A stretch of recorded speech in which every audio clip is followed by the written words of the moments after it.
বিশাল বাধা তৈরি করলো পাকিস্তান। যেই পাকিস্তান একটা সময়ে ভারতের বিপক্ষে টানা হারছে, ইউএই, ওমান এই টাইপের দলগুলোর বিপক্ষে স্ট্রাগল করছিল, শ্রীলঙ্কাকে সেই পাকিস্তান হারিয়ে দেবে। শ্রীলঙ্কা যারা গ্রুপ চ্যাম্পিয়ন হয়ে টপ 4-এ এসেছে, বাংলাদেশের কাছে লাস্ট ম্যাচে পরাজিত হলেও আলটিমেটলি শ্রীলঙ্কাকেই কিন্তু মনে করা হচ্ছিল টপ ফেভারিট, অন্তত পাকিস্তানের এগেনস্টে এই ম্যাচে।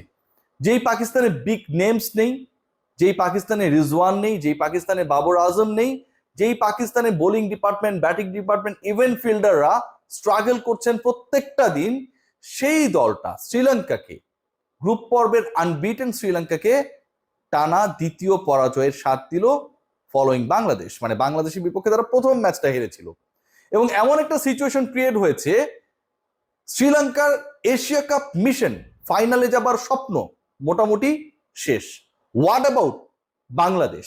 এই আলোচনাটাই করবো এবং এই আলোচনা করতে গিয়ে আমার কাছে মনে হয় বাংলাদেশের ফাইনালে যাবার স্বপ্নে একটা বড় ধাক্কা দিল পাকিস্তান। কেন বলছি?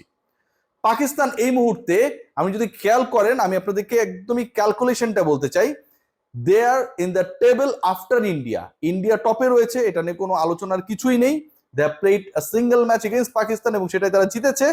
পাকিস্তান 2 ম্যাচে 1 জয়, কিন্তু আজকের ম্যাচটায় বেটার রান রেটের কারণে তারা বাংলাদেশের সমান 2 পয়েন্ট হবার পরও 0.226 রান রেটে টেবিলের 2 নম্বরে। বাংলাদেশের 1 ম্যাচে 1 জয়, কিন্তু রান রেটে পাকিস্তানের থেকে পিছিয়ে থেকে টেবিলে তাদের অবস্থান 3। শ্রীলঙ্কাকে নিয়ে আলোচনা করতে চাই না। এই পাকিস্তান তাদের লাস্ট ম্যাচ খেলবে বাংলাদেশের বিপক্ষে, বাংলাদেশ তার আগে খেলবে ভারতের বিপক্ষে। তার মানে যা দাঁড়াচ্ছে 2 পয়েন্ট নিয়ে, আমরা যে ক্যালকুলেশনটা এর আগে করছিলাম যে শ্রীলঙ্কা তারা যদি পাকিস্তানকে হারিয়ে দেয়, লাস্ট ম্যাচে শ্রীলঙ্কা যদি ইন্ডিয়ার কাছে হেরে যায়, তাহলে শ্রীলঙ্কা 2 পয়েন্টের মধ্যেই থাকবে। বাংলাদেশের অলরেডি 2 পয়েন্ট রয়েছে, বাংলাদেশ পরের 2 ম্যাচে ইন্ডিয়া পাকিস্তানের কাছে হারলেও বাংলাদেশের পয়েন্ট 2ই থাকবে। আর পাকিস্তান তারা শ্রীলঙ্কার কাছে যদি হেরে যেত আজকে, তাহলে শেষ ম্যাচে বাংলাদেশকে হারালেও তাদের পয়েন্ট 2 এর বেশি হতো না। সো 2 পয়েন্ট এক্সিস্টিং যে সিচুয়েশন বাংলাদেশের, সেটা নিয়েও বাংলাদেশ ফাইনাল খেলতে পারে। এই যে আমরা আশাটা করছিলাম, স্বপ্ন দেখছিলাম এবং একটা ইকুয়েশন ক্রিয়েটও হয়েছিল, সেটা একটা বড় ধাক্কা পেল। So what is the next method for Bangladesh to qualify to the top 4 final? এই জায়গায় আমার কাছে মনে হয় যে বাংলাদেশের আর জয়ের কোনো বিকল্প নেই। বাংলাদেশের অপশন এখন 2টা। প্রথম অপশন যেটা, সেটা রাত পোহালেই যে ম্যাচটা বাংলাদেশ খেলবে মাইটি ইন্ডিয়ার এগেনস্টে দুবাইতে, সেই ম্যাচে বাংলাদেশকে জিততে হবে। সেই ম্যাচে যদি বাংলাদেশ জেতে, বাংলাদেশের পয়েন্ট হবে 4। এরপরের ম্যাচে যদি বাংলাদেশ পরাজিত হয় পাকিস্তানের বিপক্ষে, পাকিস্তানের পয়েন্টও হবে 4 এবং ভারত যদি শেষ ম্যাচে শ্রীলঙ্কাকে হারিয়ে দেয়, তাহলে ভারতের পয়েন্টও হবে 4।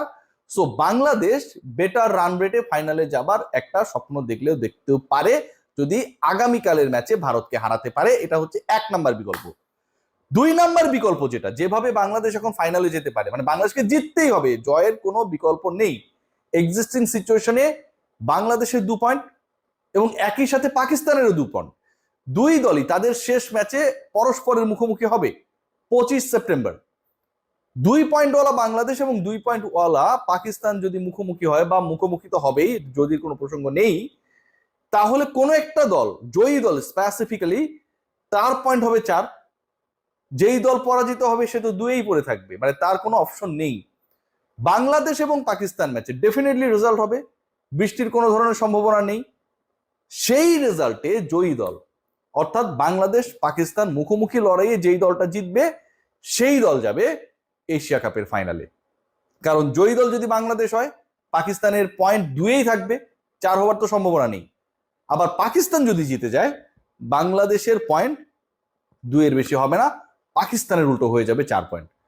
আজকের এই ম্যাচের ফলাফল, শ্রীলঙ্কার পরাজয় আলটিমেটলি শ্রীলঙ্কার জন্য যতটুকু নেগেটিভ হয়েছে, শ্রীলঙ্কার জন্য যতটুকু মানে কি বলবো বিটার হয়েছে, আমার কাছে মনে হয় বাংলাদেশ দলের জন্য, বাংলাদেশের এশিয়া কাপের ফাইনালে যাবার ক্ষেত্রে এটা একটা বড় ধরনের সেটব্যাক। পরের 2 ম্যাচের একটায় বাংলাদেশকে জিততেই হবে। ইন্ডিয়ার এগেনস্টে বাংলাদেশকে জিততে হবে, অর পাকিস্তানের বিপক্ষে জিততে হবে। তবে পাকিস্তানের বিপক্ষে ম্যাচে নামার আগে কিন্তু বাংলাদেশ দলের জন্য আরো দুঃসংবাদ রয়েছে। সেই দুঃসংবাদটা কি?